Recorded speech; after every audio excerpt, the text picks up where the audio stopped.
Welcome to Lockeroom Talk with head coach Dustin Wilson. Tonight, we're heading into the Kenwood week.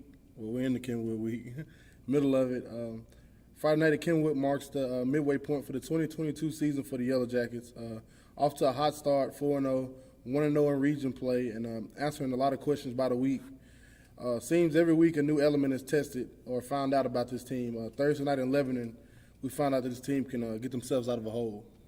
Undesired, but yeah, that's what you do in the football game.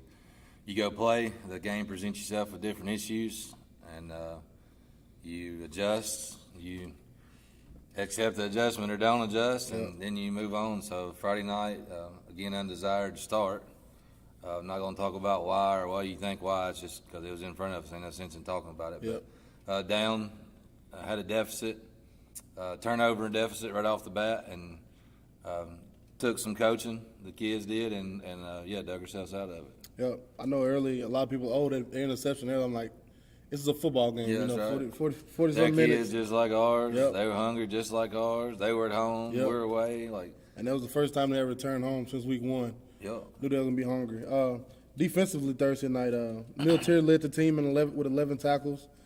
Joe Woodard, of course, double-digit tackles again. He had Jock Johnson with 8 and Pilcher with 6. Good night for the linebackers. Yeah. Again, some adjusting taking place. That goes on with a short week. You got one practice day. And again, you got running an offense similar to Greenbrier's Ling-Tish that we don't run, so it's hard to ask our JV kids to run this all week. But that's a little bit of it when you start like that. But you got to adjust, and they adjust, and our linebackers play well. And anytime they're playing well, that means your linemen are getting your hands on and doing what they're doing. So, yeah, it's a good defensive effort. Take out, your first 2 drives, we'd probably get pleased with. Definitely the second half we were pleased with the response after coaching. I mean, that's what football is when you go into halftime or you just roll on into the third quarter. You get some time to adjust and talk. Kids give us feedback. So we're 4 or 5 coaches in there, 6, with all our other guys getting on staff. There's not a lot of them that kids that come off or coaches that don't coach both ways. So halftime was good to us. I know as a D lineman, that game, any pass rush move in your head, just throw it out the window. They was just running straight at you. Don't worry about the pass.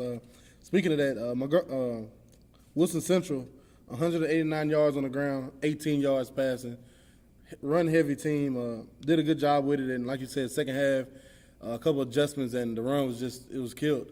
Yeah, you look at that too. They had their starter was hurt whenever they played Lebanon. Yeah. So that was a second-string guy. But, yeah, that's a little bit to do with the passing. But they're still not a passing team. Yeah. But still, with that being said, they were going to ground and pound us. They knew what we were going to get. But, yeah, they did try to throw some in the second half. Military even had a few pass breakups, if you will, getting your hands up. So it's hard to work a passer. You know that. And you get in there squeezing it down or fighting a reach or spinning off a double, whatever your coach teaches you, and then all of a sudden you got a hi-hat read and passing, you just ain't ready for it. So it was a good football game. We started a little bit slow by our faithful and by the coaching staff's expectations, but we got it done. And speaking on defense, I had to throw Logan Leffer again, the coach. Yes, sir. He's a huge part of our defense. Luxury of touchbacks at this level in high school. People, when you talk about football, you talk about all the levels. College and NFL, you can bring a thing out and you can get something, set up a wall, try to get out and at least get to the 25, 30-yard line. In high school, go in the end zone, it's over with. Yep. And for a high school team to have to march 80 yards every time, and for most teams, at least 65, 70 just to get in the field goal range. That's great. So to have him kicking that ball like that's a luxury, and I got to hear that booming 55-yard punt. Yeah, I mean, he outkicked the coverage on that. Like, that's we hadn't punted a lot, so, you don't have a lot of data, if you will, if you're scouting as to where your returner to line up at. But, it's just like anything else. Everything gets in the line right, whether it's his foot angle, the catch, the drop, all that with a punt. And, man, I guess it all fell into place on that one because you could just kind of feel, like I can't hear nothing out there coaching, but you could just kind of feel everybody for a moment watching. Like, God, that's a punt. Like, but, yeah, it's an awesome weapon to have, kicking it in the end zone, starting the game off, starting after you score and kicking out, whatever aspect it is of him. But, if you want to add him on our defense or on our offense, however you want to look at it, we've got a kicking game, and he's good at it. Yes, sir. We're going to take a break here, and we'll get back to the offensive play from that game and talk a little JV football. Yes, sir.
Welcome back to Locker Room Talk with head coach Dustin Wilson. Before we get to talking about offensive play last Thursday, got to acknowledge sitting in front of the trophy case tonight. What is directly behind us?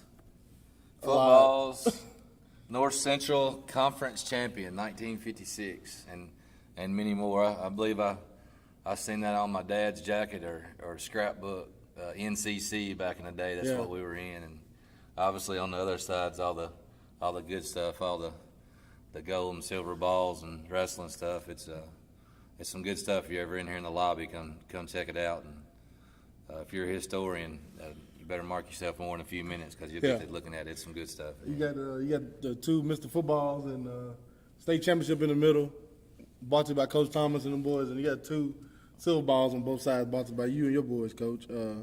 Offensive play last Thursday. Beautiful drive to end the first half. Zero runs on that drive. That drive I kind of loved that one. It was kind of like it was necessary, really, for that game. We needed it, and they responded, and some good play calling, whether it kind of forced us to do that. But then it said, okay, well, that's maybe what we need to do. So it's just how a game goes, and it was definitely answering the call right there before half. It was much needed. Crenshaw on the game, 11 for 16, 239 yards, 2 touchdowns. Benford, 72 yards receiving, 2 touchdowns. We showed we can air it out, and I mentioned those stats for Benford because talking about that drive before half, he finished it off with that catch on the sideline. It was beautiful. Yep. Wheeler out and got it in right inside the pylon there, is doing what he's got to do, knowing the field. Ball's good ball, executing a 2-minute play. There's another aspect of a game. You can't practice that. You just got to be in it. So there's a lot of stuff we learned in that football game besides the adversity, and that's one of them too, executing a 2-minute drive there before the half. And it was so not Springfield footballish. It was like I've never seen a drive, but literally it's all passes, no runs at all, no thought about a run. I don't think Crenshaw ever thought about running at one time. It was just straight dots, and the receivers was catching it, and we were converting first downs, and it was nice. Yeah, I think it might mean comfortable too, knowing some kids and relationship, and I mean we already blinked and it's halfway through it, so we've got some reps in, but those are some good reps, game reps, and they executed well. Moving on to JV football, the JV team won 26-6, win at home over White House Heritage the other night. Have they lost a game, Coach? Sure, I don't even know.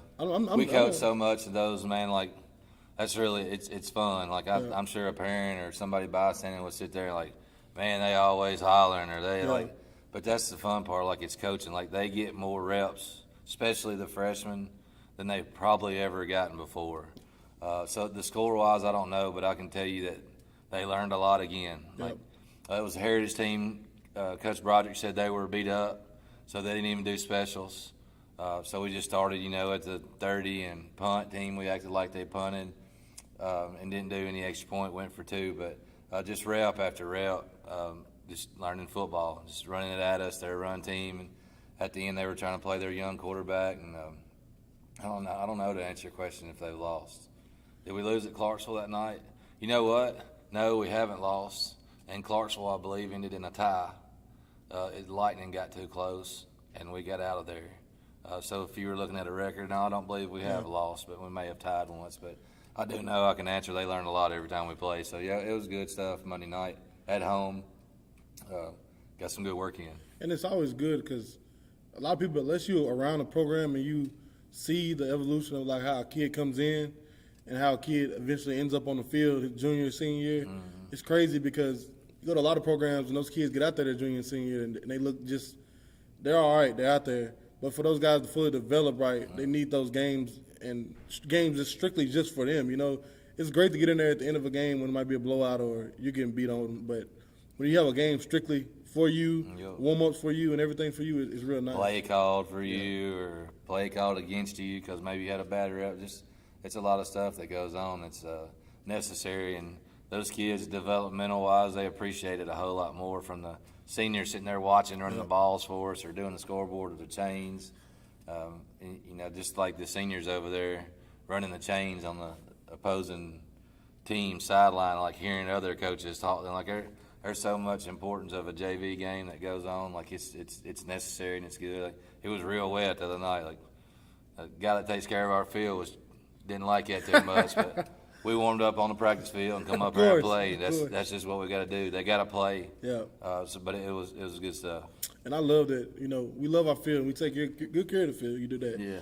But for those guys to actually, I know some teams don't let JV play on the game field, and for us, how good we take care of our field, for the JV to know they go out there and that's where they play their games regardless. It's their time. That's luxury. Yeah. We'll take another break and we'll come back here and start talking about Kenwood.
Friday night, the 4-0 Springfield Yellow Jackets hit the road to Clarksville to take on the Kenwood Knights.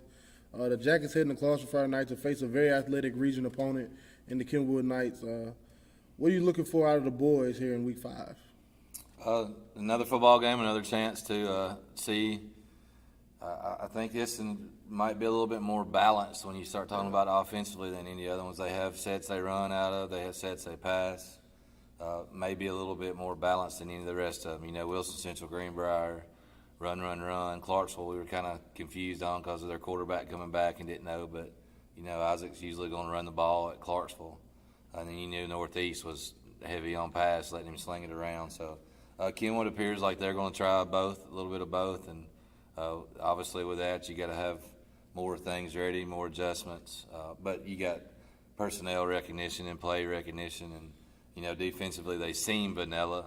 But when you have athletes, one guy sprinting, one guy blitzing can change it up on that. So just ready for different fronts, ready for different formations, and ready for another region ball game. Try to go 2-0 in the region. I love that it's a region game back after a regular game. You know, not to say regular, but a non-region opponent. That's right. And then a region opponent back-to-back weeks on the road.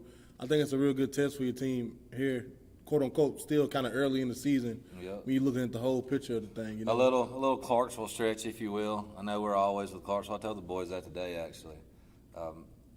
But our schedule's rival, region, out of region.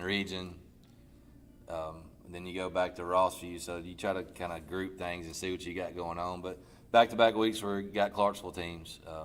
So just taking care of business. It don't matter if it's baseball, softball, basketball around here. You always want to sit in the stands and hold your chin up high when you're facing Kenwood in basketball. You know, Yep. Next time we see them will be during basketball season. I'd love to walk in the gym with my head held up high. So, just a little Clarksville stretch right here. Good athletic football team. And you took it from here. This is what I was saying next. Another spread you out team. Good to see. Week after Wilson Central, like you said, Wilson Central passed the ball maybe 6 times for 18 yards. Like you said, Kenwood athletic, balanced attack, and it's good to see. So speaking of Kenwood here, favorite Kenwood football memory, Coach? Well, I only got one as a player. Okay. So this aged me a little bit, or date me, however you want to say it. Let's go with date. That sounds a little bit better. So 1997 was their first year in existence, and that was my senior year. First year in existence, you're probably more worried about dressing out kids than you are about football. But I believe Terry Arrington was their coach, and it was their first year in existence. It was a little bit past right at the mid, about like this game is probably week 4, 5, 6. But we won 42-0. We run our wing T offense, but it was their first year at their stadium. Everything was new. You always remember those new games, like when Coach Drew come through. Like that was when Rossview was new, and they're building a school, and here they come. West Creek was right in the middle there when. I guess probably about when you started playing, it was real new. And 2010. Yeah, now and another. I think next year Kirkwood's trying to open up. But yeah, my only player memory would be that one because my senior year we went into that region and Kenwood was with it. But you know, coaching, I don't remember. Did you play them your senior year? Yeah, we played them. They were always back and forth out of the region. But I know 14, 15, our first trip to the quarterfinals because I remember Coach Cunningham was with us.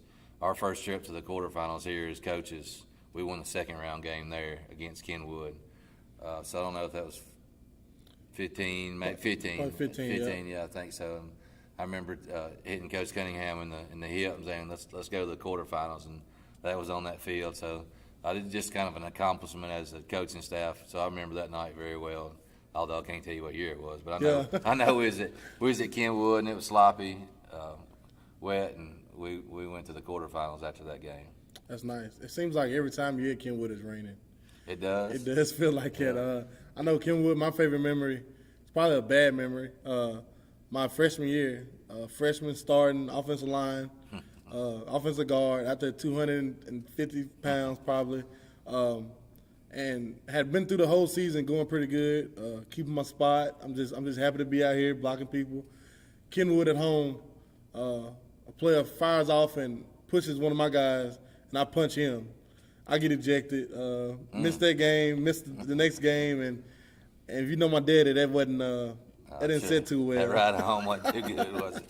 That's all about memories. That's how you learn. Like, we always get coached on it. We had a couple of plays that we'd like to get back from us the other night, and doing some stuff like that. You coach physical so hard, and then you got to flip that switch. But I'm sure we just like to our boys, like Terry was to you. Like, you got to teach them and know. But as you get a little bit older, you'll know all memories are good memories, because as long as you still remembering things, that's kind of what we live by. But it might have a little bit bad taste in the mouth, but I'm sure you learned a whole lot more from that than you left on that field. So it's all good stuff. The Hayes in the barn for the Jackets another week. Heading to Kenwood Friday night to face the 1-3 Knights. We encourage everybody that's able to come out and try to travel to Clarksville with us. As you've seen on social media, it's a clear bag policy at Kenwood. Let's abide by their rules so everybody can get in there and be good guests. Yes, sir. Pack the stadium out and let's have a great night and try to push the Jackets on to 5-0. It's been head coach Dustin Wilson, Terrence Summers, and thank you for watching another episode of Lockeroom's Out.